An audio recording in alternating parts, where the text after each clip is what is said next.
Ooh, mysterious mountain ranges hidden under thousands of tons of ice. Bizarre, transparent creatures with see-through skin, singing snow plains. Antarctica has its own terrifying secrets. And now, a mysterious ice hole the size of Switzerland that keeps popping open. And scientists have finally figured out why. This hole, called the Maud Rise polynya, was first spotted in 1974 and 1976 in the Weddell Sea. Since then, it's been kind of playing hard to get. Sometimes it appears, sometimes it disappears for years. And when it does show up, it mysteriously changes size. For decades, researchers were trying to figure out what makes it form. Then, in 2016 and 2017, the polynya went absolutely massive, more than 30,000 square miles. The hole stuck around for several weeks during winters. It was the first time since the 1970s that the Weddell Sea had such a huge, long-lasting polynya. Here's the deal with Antarctic sea ice. In summer, the ice is at its smallest, around 1 million square miles. Yeah, that's considered small. By winter, it spreads to a whopping 7 million square miles, covering about 4% of Earth's surface in weird white tiles.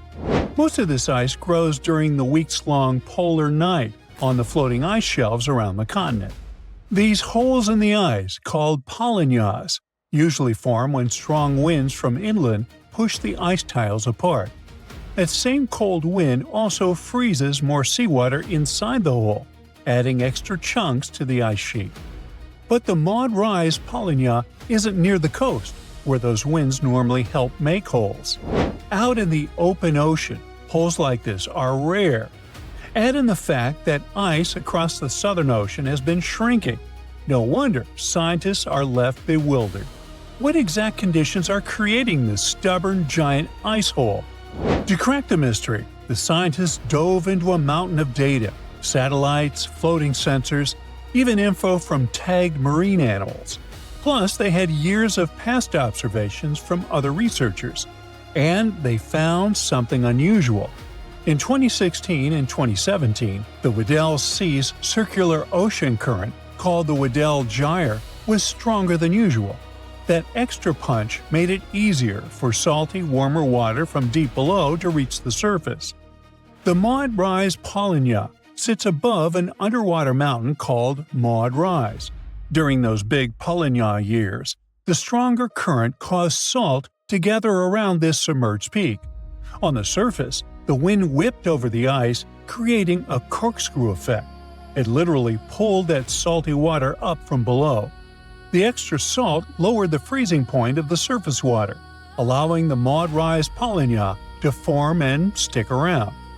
Polynyas are really important for the planet. The dense salty water formed in these holes can travel huge distances, spreading across the global ocean and affecting climates everywhere.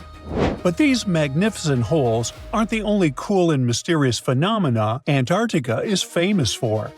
How about underground lakes? Or shall I say under-ice lakes? Because there are entire lakes hidden under Antarctica's thick ice. Scientists first found them back in 1970 using radar, and now they think there are around 400 lakes tucked under around 2 miles of ice in the explored areas.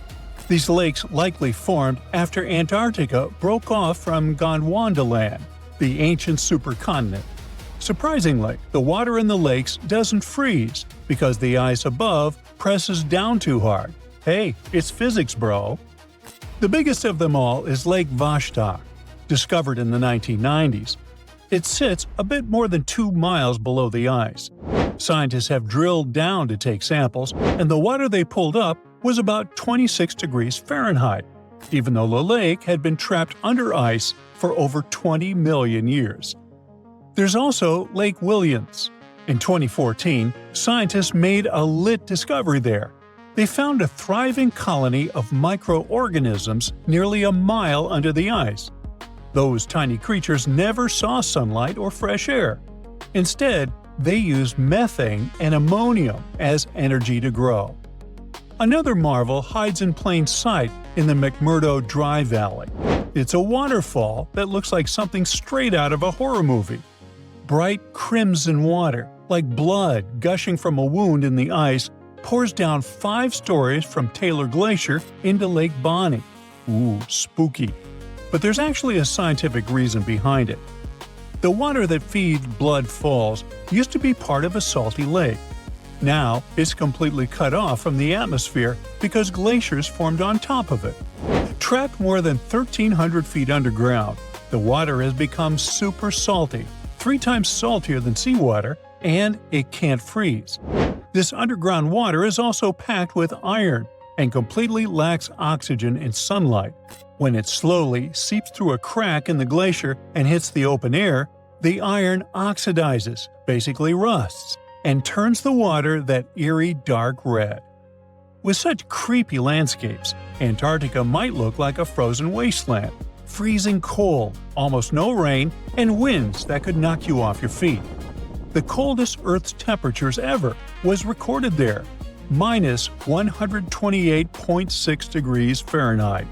And still, Antarctica is actually home to some seriously bizarre wildlife. For the longest time, scientists thought nothing could survive under all that ice. Turns out, they were very wrong. There are all sorts of creatures that have adapted to the brutal environment. Tiny microbes, crustaceans, colossal squid, and spiders so big their legs could cover a dinner plate. Giant worms with shiny golden bristles and huge sharp-toothed jaws also lurk under the ice. And then there's the ice fish, a completely see-through fish with huge eyes and organs you can literally see through its skin. These fish have built-in antifreeze proteins to survive the freezing waters, and they can't live anywhere warmer.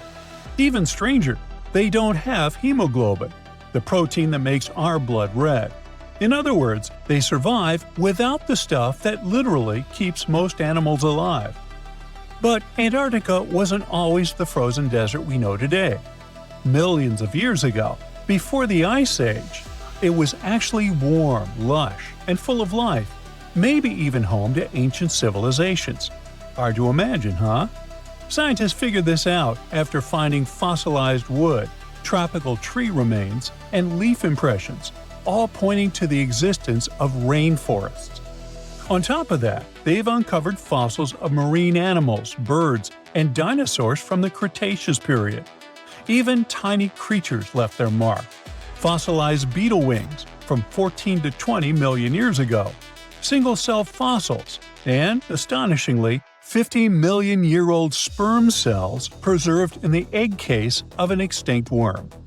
So now, it probably won't shock you when I tell you that beneath Antarctica's thick ice sheets, there's a massive hidden mountain range.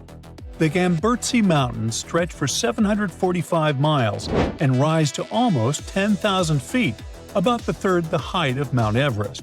And all this is buried under between 6,500 to 13,100 feet of ice. The mountains were discovered in 1958. Scientists noted a thin patch of ice and some weird gravity readings while crossing the continent. Even though no one has ever seen those mountains directly, researchers use radar to map their shape and gravitational and magnetic readings to study them all the way to their base. Perhaps the craziest part is that the Gamburtsis are around 1 billion years old. So, in theory, they should have eroded away long ago. How they're still standing is a mystery. Most scientists think a frozen mantle beneath the ice might be protecting them from erosion, keeping this ancient range intact. And finally, Antarctica has its own soundtrack. The Ross Ice Shelf, the continent's largest ice shelf, is several hundred feet thick and spreads over 193,000 square miles, roughly the size of France. And scientists have recently discovered that this massive ice slab actually sings. The eerie melody comes from wind blowing over snow dunes, which creates vibrations in the ice and a nearly continuous seismic hum. You can't hear it with your ears, but seismic sensors pick up the mournful tune. In fact, it was discovered by accident. Scientists just installed special sensors to monitor other ice behaviors. Now, even cooler, The song changes depending on what's happening on the ice. Melting, storms, and shifting snow all tweak the vibrations. Researchers are now using this haunting melody as a kind of early warning system. They listen to it in real time to track the ice shelf stability and potential collapse. Welcome to one of the most mysterious and unexplored places on Earth. But what's so special about that? It's just some icy peaks and the endless snowy expanse of Antarctica. Yeah, that's right, but there's still a planetary scale mystery here. No matter how hard you try, you won't see a hidden mountain range, giant unexplored land where no human has ever set foot, and it lies under another layer of mountains. It's like a nesting doll, but the size of a continent. These mountains hide Antarctica secrets, and these secrets can tell us something awesome about the ancient history of our planet. This gigantic unexplored territory in Antarctica is called the Gamburtsev subglacial mountains. And the layer of ice above keeps this place untouched by nature and people. It's like a land inside another land, and it hides more than just mountains. There are valleys, hills, and plains. The whole area is similar to the European Alps, but unfortunately, we can't enjoy the view. Those mountains were first discovered in 1958 using seismological instruments. More than half a century has passed since then, and this place still remains one of the most poorly studied tectonic objects on Earth. Why? Because it's ice. A lot of ice. Who knows? Maybe there are some unknown ancient artifacts lying there. What if they're hiding a secret city or spaceships? It's unlikely, of course, but it would still be interesting to look there. Think about it. Hundreds or even thousands of miles of land that have remained unchanged for hundreds of millions of years. Even if no new species of animals or remains of an ancient civilization are there, this place still has a history. The history of the formation of continents on our planet. And scientists have already figured out some of this story. The mountains buried in Antarctica were originally like ordinary mountains, but as a result of a planetary scale event, they just… Wait a minute. Have you ever wondered how mountain ranges are formed? We see them in real life, in movies, in photos on the internet. We climb them. But how did they appear? Mountains have not always existed on the planet in this form. They appeared as a result of a large-scale collision of tectonic plates. Two giant solid chunks of ground are moving toward each other, then crash, and boom! Millions of tons of the Earth's crust pile on top of each other, mix, and form ledges and gorges. And all this can last for millions of years. Yes, it's a disaster, but it's very slow. Some tectonic plates are still colliding. For example, the Himalayas continue to grow because the Indian and Eurasian plates are still ramming into each other. And this process began about 50 million years ago. The Gamburtsev Mountains under ice experienced a similar event, only much earlier. An article in the journal Earth and Planetary Science Letters says that they appeared during the formation of the supercontinent Gondwana. Two giant pieces of land were separated by a boundless ocean. But then, about 700 million years ago, they collided and formed Gondwana. This supercontinent included the territories of modern Africa, South America, Australia, India, and Antarctica. The giant pieces crashed into each other and released a stream of hot, partially molten rock. This mess grew bigger and bigger, forming mountains. The temperature of those mountains grew, their mass increased, and at some point, Gondwana became unstable. The supercontinent began to collapse under its own weight. The hot rocks below the surface began to flow sideways as a result of a process called gravitational spreading. Take toothpaste and start squeezing it out of the tube. Approximately the same thing happened with billions of tons of red-hot rock. Ancient mountains in Antarctica appeared right during this catastrophic event. You've just watched a visual simulation of global events that took place hundreds of millions of years ago. It looks cool, but how did scientists figure it out? How did they see this planetary-scale destruction? If the Gambrtsev Mountains under ice is one of the most unexplored places in the world, then how could people find out its origin? The answer is simple. Tiny particles of rock have told us about the changing landscape of the planet. These are zircons, but scientists also call them time capsules. This mineral is very handy and resistant to mechanical and chemical influences. It's difficult to crush, it doesn't get affected by erosion, and it doesn't dissolve in water. And there's uranium inside it. This chemical element shows scientists the age of the rock. The fact is that uranium always decays into lead at the same rate. Scientists look at the ratio of uranium and lead and determine the age of minerals with great accuracy.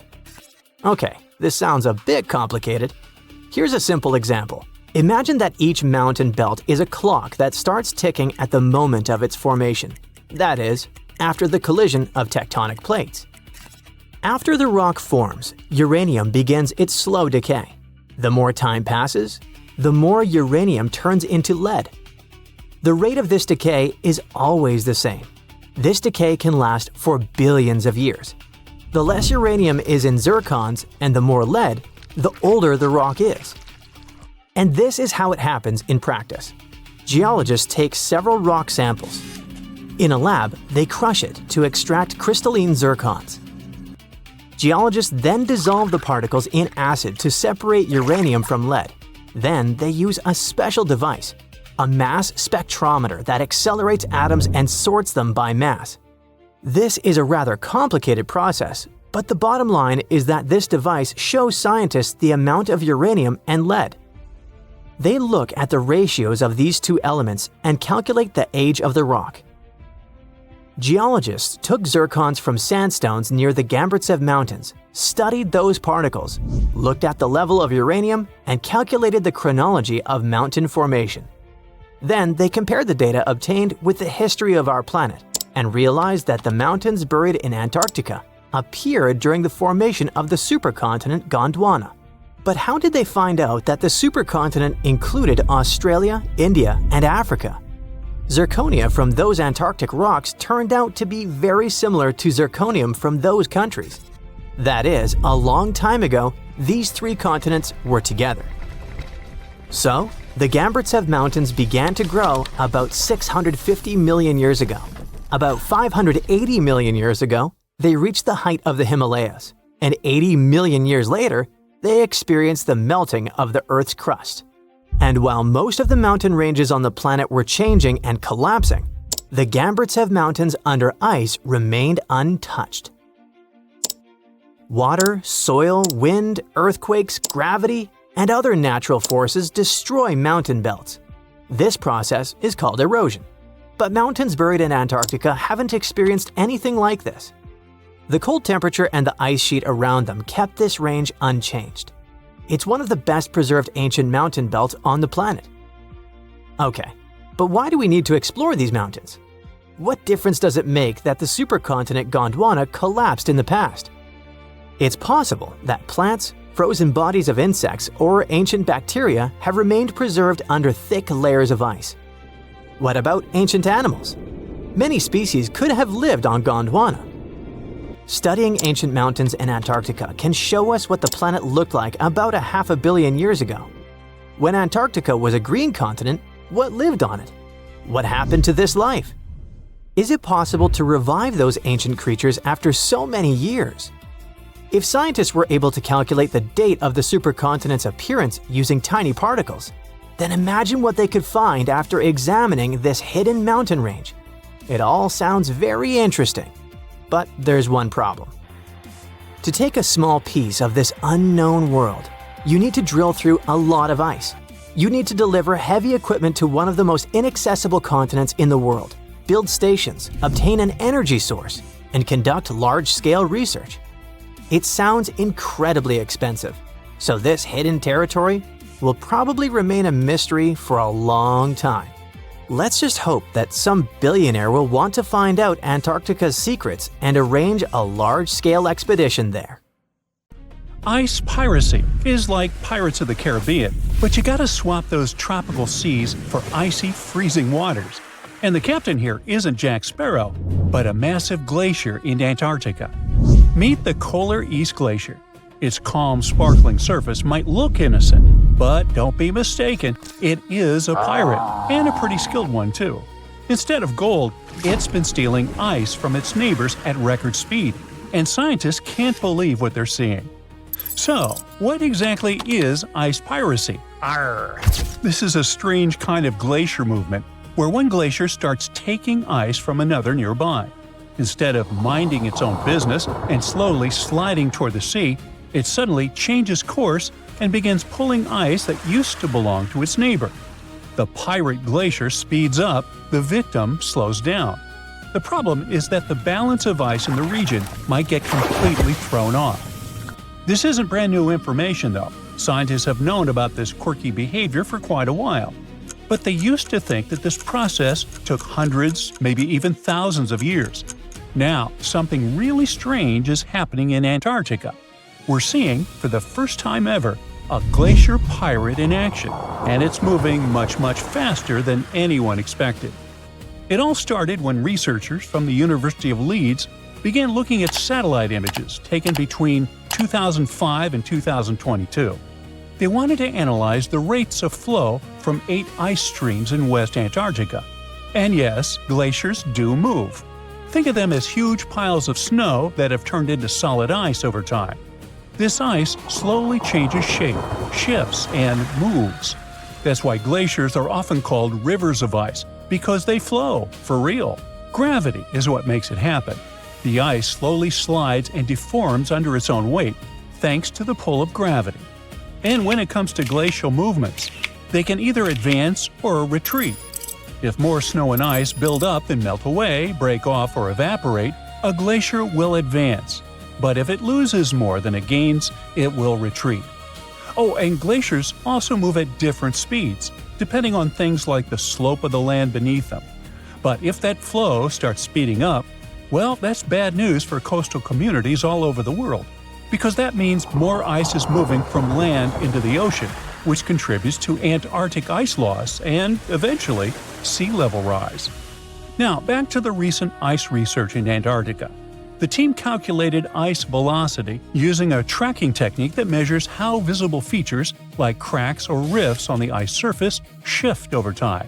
And they found that 7 of those 8 Antarctic glaciers had sped up.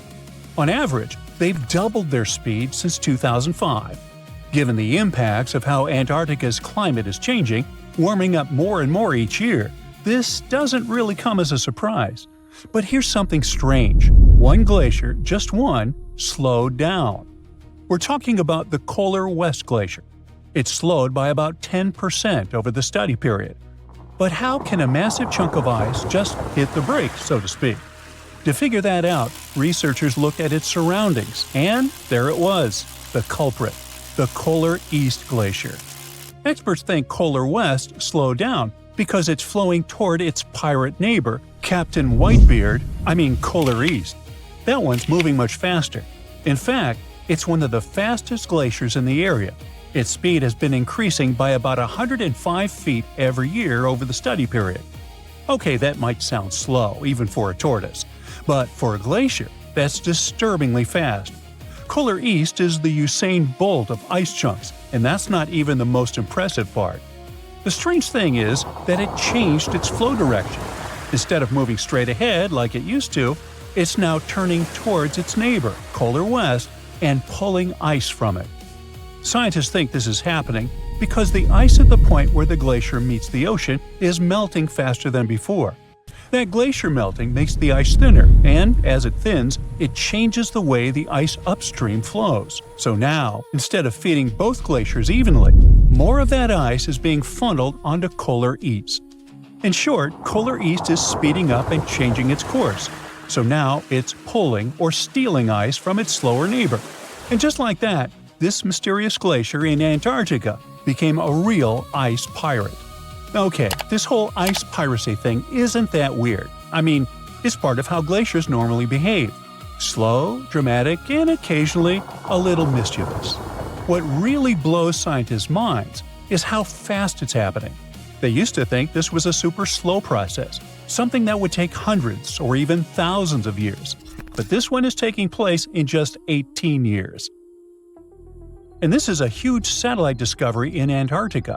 I mean, scientists were only able to spot it thanks to the Copernicus Sentinel-1 mission, a pair of European satellites that use radar to keep an eye on Earth's surface.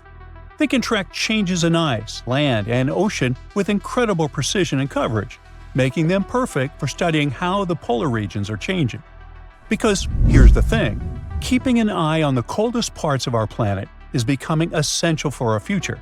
And this particular part of Antarctica, where both the Polar West and East glaciers are located, is thinning faster than anywhere else. Its glaciers are retreating at record speed. The grounding line, the point where the glacier stops resting on land and starts floating on the sea, is moving backward. When that happens, the ice sheet slides into the ocean even faster. But scientists say glaciers aren't just melting, they're reshaping themselves in completely new ways. And that's exactly what's happening with the Polar East Glacier. Seeing a pirate glacier in action firsthand has once again changed how scientists look at things. The new data on ice piracy shows something they've never seen before. Glaciers and floating ice shelves are interacting in new and surprising ways. So, more and more, experts need to rethink how these icy giants behave as the world warms up. And that's a big deal, because they play a significant role in how fast sea levels rise this century. In fact, Antarctica's glaciers are one of the biggest reasons our oceans are swelling. The continent is losing about 135 billion tons of ice every year. That's like dumping tens of billions of Olympic-sized pools of water into the ocean annually. If all of its ice melted, sea levels would rise by about 190 feet. That kind of rise would flood much of Florida and huge areas of the Netherlands and Bangladesh, for example. Many small island nations would completely vanish beneath the waves. Now, you might be asking yourself, what's hiding beneath all of Antarctica's ice? Well, it might look flat from above, but underneath that mile-thick layer of ice lies a whole landscape of steep mountains and deep valleys, crossed by winding rivers. Those hidden rivers could play a crucial role in how the ice sheet reacts to all this unusual warmth. Scientists now predict that as Antarctica's ice sheet keeps melting and thinning over the next few decades, those subglacial rivers will grow, overflow, and shift into new paths. This could make some of the biggest glaciers near the coast start to break apart faster, and that would make sea levels rise more quickly. So that's why understanding these changing dynamics and glacier movement, like our icy pirate, is so important. Every new discovery helps scientists figure out what's really driving Antarctica's glaciers and how they are responding to a warming world. The more we learn about these frozen giants, the better we can predict what might happen next and how changes down in Antarctica could ripple across the entire planet.